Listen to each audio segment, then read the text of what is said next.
দাঁড়ায় নাই। এই হচ্ছে বাংলাদেশের সবচেয়ে সুন্দরতম rail station, Cox's Bazar railway station.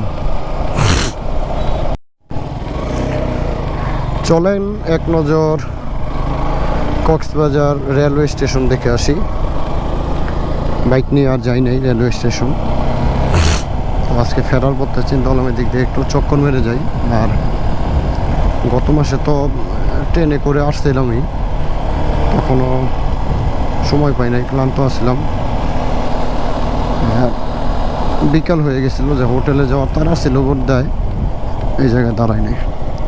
এই হচ্ছে বাংলাদেশের সবচেয়ে সুন্দরতম rail station, Cox's Bazar railway station. মানে দৃষ্টিনন্দন হবে, এই গাছগুলো বড় হলে আরও সুন্দর হবে, কারণ এই জায়গাটা পুরোটা একটা মরুভূমির মতো জায়গা।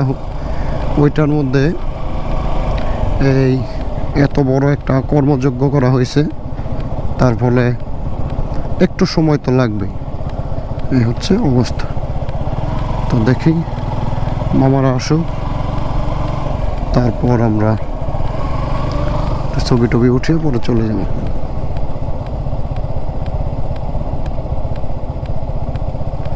প্রচুর রোদ আর গরম এই জায়গায়, কারণ ছায়া বলতে কিছুই নাই।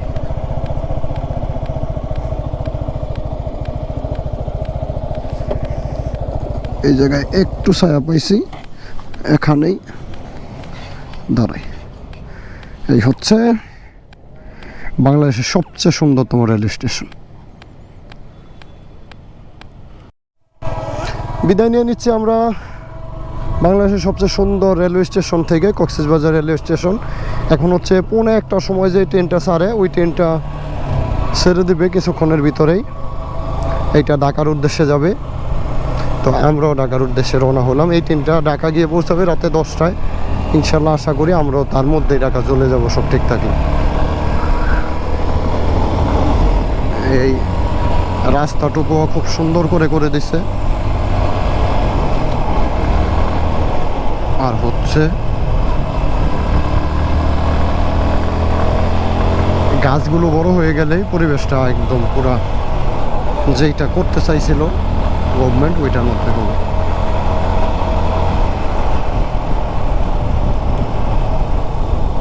এই হচ্ছে চট্টগ্রাম টু কক্সবাজারের মেইন রোড। আমরা এখন চট্টগ্রামের দিকে, সামনে এই পেট্রোল পাম্প থেকে সবাই ফুয়েল নেবে, নিয়ে আমরা ট্রেন দেব। আমি আর সানি মামু গতকালকে নিয়ে নিয়েছিলাম, তার জন্য আমাদের লাগবে না আজকে।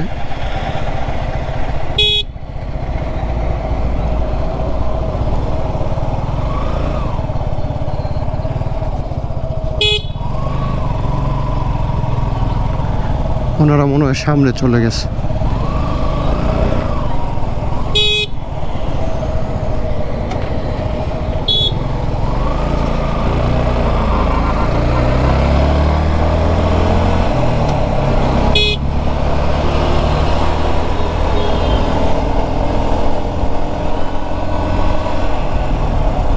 Chittagong 150 kilometre, Ramu cantonment 10 kilometre, Teknaf 81 kilometre, Ukhiya 26 kilometre. মূলত এই রাস্তা দিয়েই টেকনাফ যায়, এইটাই টেকনাফের মেইন রাস্তা, এটা দিয়ে বাসগুলো যায়। আর হচ্ছে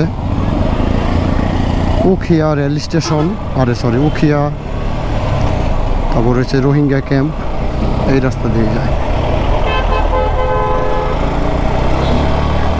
এই যে সামনে রেল ক্রসিং করছে। এটা হচ্ছে আমি যেই ট্রেনটা বলছিলাম 1:15 ট্রেন, এইটা মেবি 12:30টায় ছাড়ে। তো এখন 12:30 বাজে, তার জন্য এইটা অলরেডি চলে আসছে। দেখি